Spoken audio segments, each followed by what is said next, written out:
Mtazamaji, habari za wakati huu popote pale ulipo, karibu sana. Hii ni Charles Beda TV na hapa ni nyumbani kwa Mheshimiwa Francis Sailoja Lukumai, diwani mstaafu wa kata ya Ilkidinga.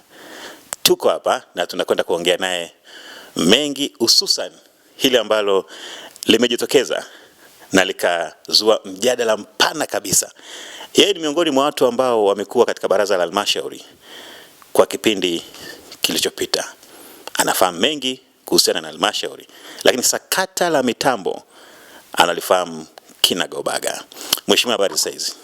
Salama tu bwana Beda, karibu. Asante sana. Naendeleaje? Kwa kweli mnaendelea vizuri. Hakuna shida kabisa. Karibu kwetu. Nikushukuru pia kwa kuja kutembelea kwa mara kwanza ndani ya mwaka huu. Karibu sana. Na pengine toka umestaafu hili kwa mara ya kwanza natembelea nyumbani, toka umekuwa diwani mstaafu. Ni kweli mimi niseme tunakushukuru kwa kuja kutembelea.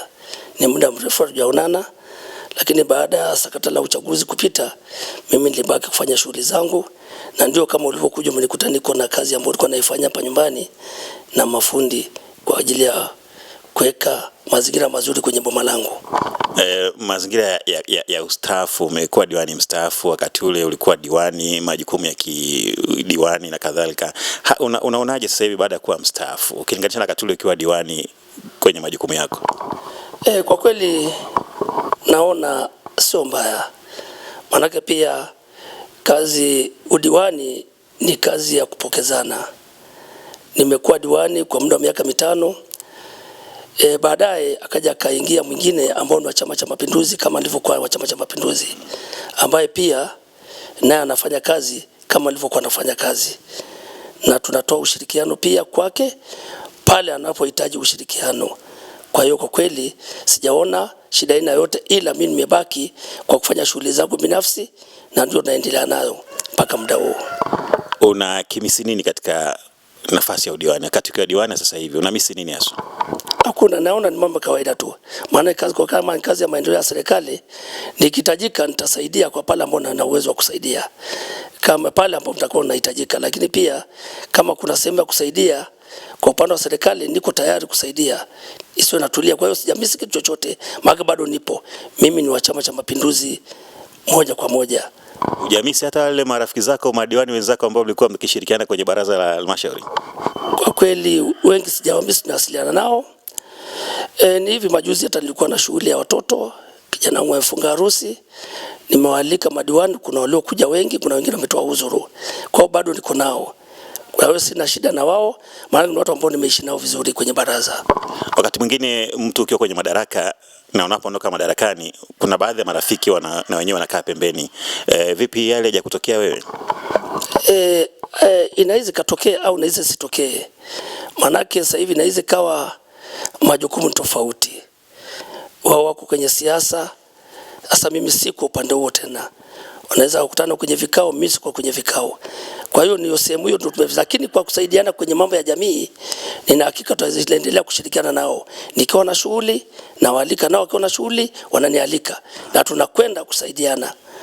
Lakini kwa mambo ya vikao ndio tumemisiana tu basi. Na mtazamaji, huyu ni Mheshimiwa Francis Sailoja Lukumai, diwani mstaafu wa kata ya Ilkidinga, na leo niko hapa nyumbani kwake tunaongea naye mambo kadha wa kadha, lakini hususan swala hili ambalo limeibuka juzi likiibuliwa na Mheshimiwa mbunge Daktari Johannes Lembulung Lukumai kuhusu swala la mitambo. Mheshimiwa, tuzungumze swala la mitambo. Unajua tutapata nafasi siku nyingine kuelezea mengi kuhusu wewe ukiwa diwani wakati ule, miradi na kadhalika, lakini hebu tuzungumze swala la mitambo kwa sababu hili jambo limeleta mjadala katika mitandao ya kijamii na sehemu nyingine mbalimbali. Mheshimiwa mbunge akisema kwamba mitambo iko wapi na inafanya nini?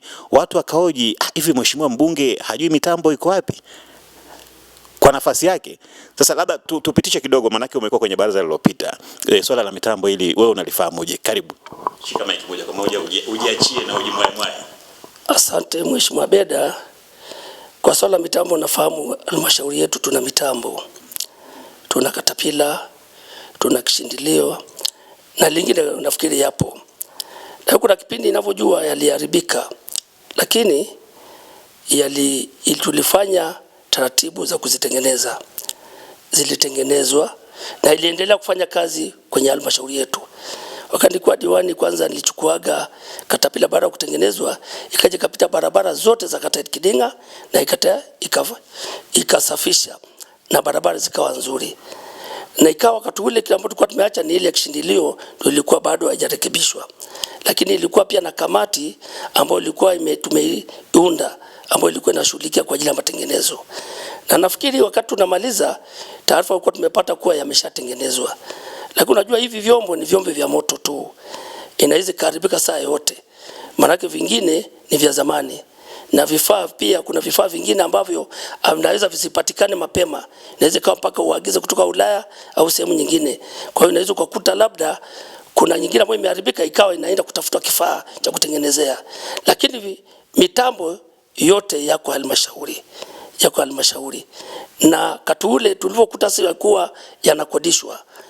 Lakini tukasema yasiwe kwanza yanakodishwa, yawe yanafanya kati kwenye kata zetu ili kurekebisha barabara ambazo ni mbovu. Na ndio tumeafikiana kipindi kile. Na mimi mpaka kuacha udiwani kutoka mitambo yote ilikuwa ni salama. Na alikuwepo yote halmashauri na kuna kamati. Kwa hiyo kamati pia ambayo inashughulikia ipo, wanaweza kaulizwa na wakaweza kajibu vizuri kuwa yameharibika au hayajaribika kwa muda huu. Kwa hiyo mheshimiwa, unasema mitambo wakati mimi mnamaliza awamu yenu ya uongozi 2025 mitambo ilikuwa iko halmashauri? Ni kweli mitambo yote ilikuwa halmashauri. Hakuna hata moja ambayo ilikuwa pembeni. Nilichokuwa nimeona juzi nilipokuwa naangalia kwenye mitandao ya kijamii, watu wakawa wanatuma kuwa mheshimiwa mbunge amesema hajui mitambo iko wapi. Kidogo hata mimi kidogo nitaka kujiuliza, nikawa na maswali mengi. Sidhani kama ni mbunge amesema. Maana mbunge ni sehemu ya halmashauri, ni sehemu ya madiwani. Vikao vyote vya madiwani mheshimiwa mbunge ni mjumbe. Na yeye pia yuko kwenye kamati ya fedha. Nikawa najiuliza inakueje mbunge kama amesema kweli ajui wakati yuko kwenye vikao. Na hata kama bahati mbaya labda ameenda kwenye vikao vingine vya bunge, anaweza kafika halmashauri ya kwake, wilaya ya kwake, akamkuta mkurugenzi akaelezwa ili apate kitu cha kwenda kueleza wananchi. Ikawa inaniumiza kichwa kwa kusema asijueje. Mimi nikawa nasema si kweli, mbunge anajua kila kitu kuhusiana na mitambo, manake halmashauri ni ya kwake. Saa yote anaweza kaingia pale akamwagiza mkurugenzi mitambo iko wapi, akaita pale ile tume, ana uwezo wa kuweza kuita tume na kuuliza kuwa mitambo iko wapi na mitambo inafanya kazi gani.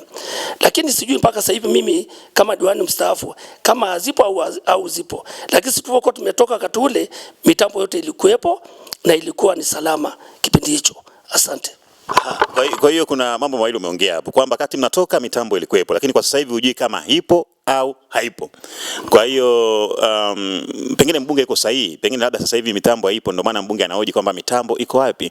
Na mimi nilikuwa kwenye ziara ya mheshimiwa mbunge wakati anauliza anatoa hilo swala, ni baada ya wananchi kuhoji kuhusu ubovu wa barabara kule Mlangarini, ndipo sasa mheshimiwa mbunge akasema mitambo yetu kwani iko wapi?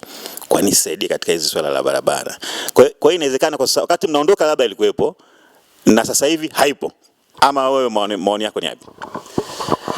Mheshimiwa Beda, nimeshakuambia kuwa tulivyoondoka mitambo ipo. Ilikuwa pale halmashauri na ilikuwa inafanya kazi.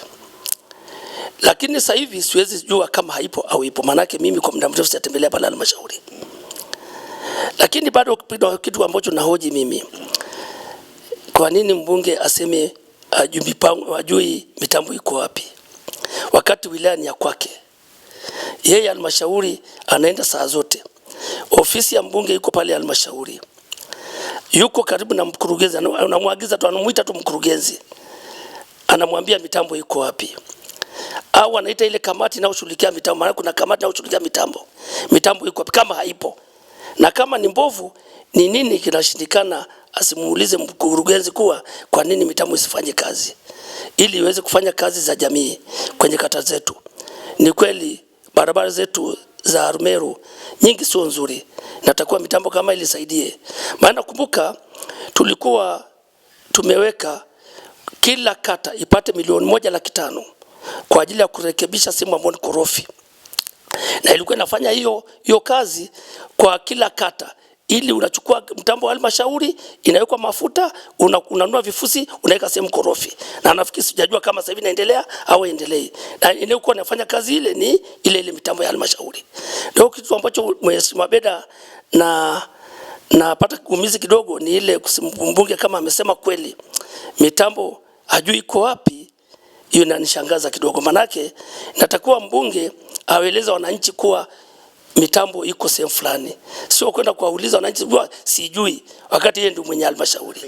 Asante. Mbunge labda hajashirikishwa, labda hajui kinachoendelea na hajashirikishwa, kwa hiyo hajui iko wapi. Bado mimi hiyo sipati picha, maana mbunge ofisi yake iko pale halmashauri, na yeye kumuita mkurugenzi kumuuliza, naona sio kazi kubwa. Kumuita mwenyekiti wa halmashauri kumuuliza sio kazi kubwa. Kuita hata kuitua ile kamati kuwauliza sio kazi kubwa kwake, ni kuagiza tu. Kwa hiyo ile ndio bado mimi sipati picha kamili. Kwa hiyo Mheshimiwa Beda, hiyo ndio nasema tu bado napata kigumizi, sipati. Manake mbunge kwa kweli ni mbunge wetu, tumemchagua, tunampenda sana, na bahati nzuri anapambana na kazi nyingi sana kufanya, tunamuona kwa kweli ni mpambanaji, anafanya kazi vizuri. Hiyo tu ndio mimi baada ya kuona kwenye mitandao nikasema inakueje mbunge asijue? Maana wakati ule tulivyokuwa na mbunge Noah alikuwa hakuna kitu ambacho hajui, hawezi kwenda kusema sijui. Maana na amri, yeye ndio mkubwa wetu, anaweza kuja kuagiza kila jambo kwa na kwendaje kwenye halmashauri, na lazima apate majibu ili apate kitu sahihi ya kupeleka kwa wananchi. Pengine kwa uzoefu wako Mheshimiwa Francis Sailoja Lukumai, kwa uzoefu wako kama diwani mstaafu na mzoefu kabisa, unafikiri mbunge mpaka aseme hivyo, nini kiko nyuma ya pazia? Hilo ni swali zito kidogo umeniuliza. Siwezi jua kitu ambacho kiko nyuma ya pazia. Ile inaweza mimi ndio sababu nikasema tangia mwanzo sijasikia kama ni mjumbe amesema hivyo. Inaweza kawa ni yeye au nikafikiri labda ni watu tu wametuma kwa mbunge amesema hajui. Lakini sijui, lakini nasema mimi hakuna kitu ambacho mbunge hajui, maana halmashauri ya kwake. Uhisi kwamba labda kuna namna fulani mbunge ashirikishwe katika baadhi ya mambo, ndio maana kuna mengine yafahamu kama hilo la mitambo? Sidhani kama hivyo, manake mbunge ni mbunge wetu halali ambao tumemchagua, na yeye ana nguvu ndani ya halmashauri. Maana kama ashirikishwi, ana uwezo hata kulalamika kwa mkuu wa wilaya, ana uwezo kupeleka kwenye chama kusema kuna mambo nauliza ashirikishwe. Chama inaweza kuja kusimama pale kuuliza kwa nini mbunge ashirikishwe masuala kama haya hajui. Kwa hiyo na hakika sehemu kama hizo anaweza kapeleka hata kwenye chama wilaya, na chama wilaya inaweza kufuatilia jambo kama hilo. Lakini siamini kama shimarake, mbona mheshimiwa mbunge ni mtu mpole, ni mtu mzuri, mtaratibu, ana ugomvi na mtu aina yote. Na hakika akienda kuuliza na mkurugenzi wetu, na hakika bado ni Selemani Msumi. Selemani Msumi ni mtu mtaratibu, afichi mambo, ni mtu ambaye ni mzuri sana. Na hakika na mwenyekiti aliyopo wa halmashauri Mheshimiwa Baraka, naye ni mtu mzuri sana ambaye anakona anaweza akatoa ushirikiano mzuri sana na mbunge. Na naka wadiwani wengi waliokuwa halmashauri wanampenda sana mbunge. Mbunge ni mtu ambaye amenyooka na ana maneno na mtu yote. Ni mtu wa kweli, anafanya kazi ya jamii na tunamuona. Hatuwezi kusema kabisa, sio kwa unafiki. Tunamuona anafanya kazi nzuri sana mbunge wetu. Asante. Na mtazamaji, huyu ni Mheshimiwa Francis Sailoja Lukumai, diwani mstaafu kata hii ya Ilkidinga. Anatoa maoni na mtazamo wake kuhusiana na sakata hili la swala la mitambo ambalo limeibuka juzi baada ya Mheshimiwa mbunge wa jimbo hili la Arumeru Magharibi, Mheshimiwa Daktari Johannes Lembulung Lukumai kuhoji mitambo iko wapi na inafanya nini. Sasa haya ni maoni kutoka kwa wadau mbalimbali, na huyu amekuwa kwenye baraza la halmashauri kwa kipindi cha miaka isiyopungua 5. Kwa hiyo anafahamu ABC kuhusiana na halmashauri na hususan sakata hilo la mitambo. Ukipata nafasi ya kutoa ushauri kwa halmashauri, kwa mheshimiwa mbunge na katika hili sakata la mitambo, ungesemaje Mheshimiwa Francis Sailoja? nikushukuru. Mimi ushauri ambao natoa, niombe baraza la madiwani wakishirikiana na wataalamu, ile mitambo ipo kwa ajili ya kusaidia kata zetu kwa ajili ya ubovu wa barabara. Ni kweli sio fichika, barabara zetu ni mbovu mno. Tulikuwa tumesema mitambo ile iwe inasaidia kabla ya TARURA. Maana unajua barabara inasemana na TARURA, lakini kuna barabara zingine ambao TARURA hajaisajili na ni mbovu mno.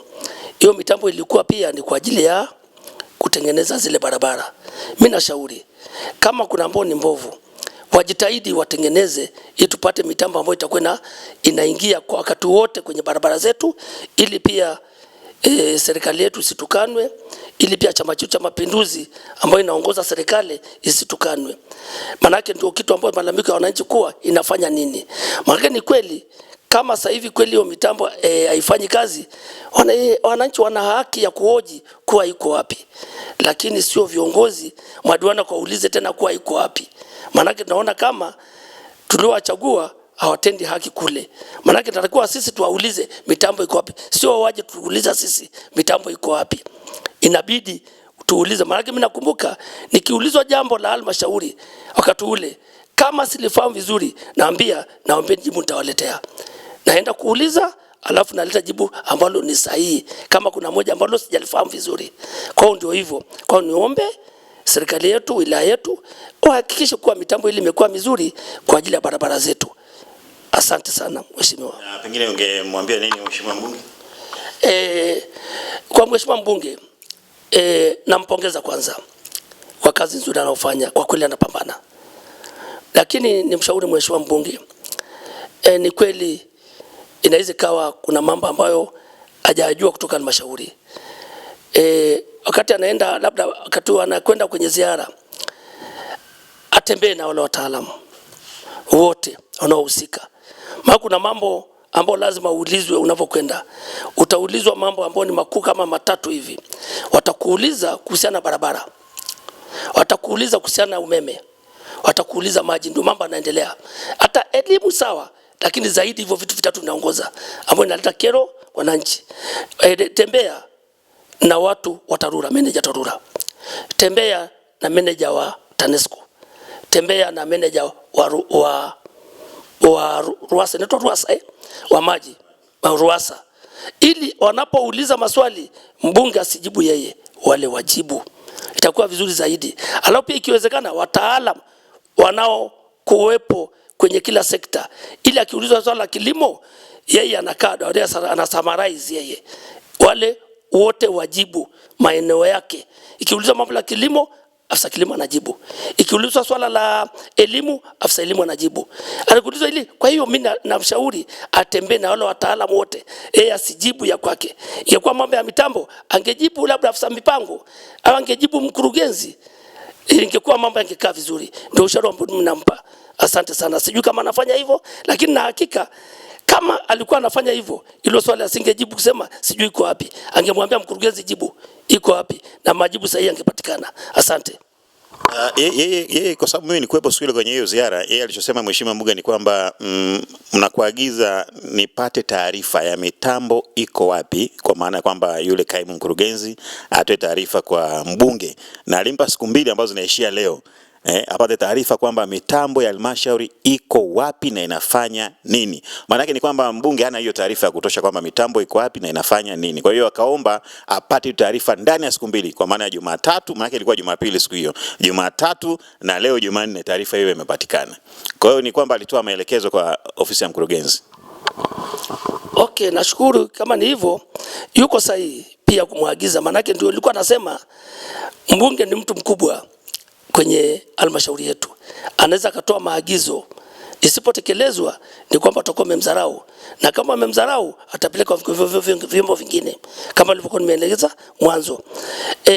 Manake lakini pia katika kufuatilia nani ya kijamii, nimemsikia mwenyekiti wa halmashauri alikuwa anazungumzia mambo ya mitambo. Kuna sehemu nimemsikia kabisa akizungumzia, sikumbuki ni wapi, lakini akasema mitambo iko salama. Akasema moja, katapila ndio bado sio nzuri, imetengenezwa lakini bado haina nguvu. Nimemsikiliza kabisa mwenyekiti wa halmashauri. Kwa hiyo na hakika ipo, maana alivyokuwa mwenyekiti wa halmashauri ndio anashika vitu vyote vya halmashauri, iko chini yake.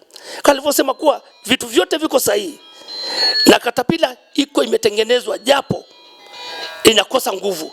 Kwa hiyo inatafutiwa namna iendelee kupata nguvu ili iweze kufanya kazi. Kwa hiyo na hakika sina taarifa kamili, lakini kwa matamshi ambayo nimeona kwenye mitandao ya kijamii inaweza kuwa ni kweli, manake mwenyekiti wa halmashauri ni mtu namwamini, ni mtu bingwa ambaye hawezi kusema uongo. Kwa ina maana vitu viko salama na vinafanya kazi, japo nikatabiliwa wamesema ndio kuna chombo ambacho inatafuta ifungue, angalia kwa nini haina nguvu. Asante sana. Mimi nikushukuru sana Mheshimiwa Francis Sailoja, diwani mstaafu kutoka kata ya Ilkidinga, na nikutakia kila laheri. Siku nyingine tutakuja kuongea mambo ya siasa ya kata ya Ilkidinga, lakini leo ilikuwa ni kidogo tu kusana ile sakata linaloendelea. Asante sana. Shukrani sana. Asante sana Mheshimiwa Beda. Karibu sana kwangu. Karibu sana nyumbani Ilkidinga. Ndiko vizuri, tunapambana chama, nafanya kazi ya maendeleo. Tunawasaidia pia viongozi walioko madarakani ili waweze kutekeleza ilani ya Chama cha Mapinduzi. Shukrani. Asante sana. Asante.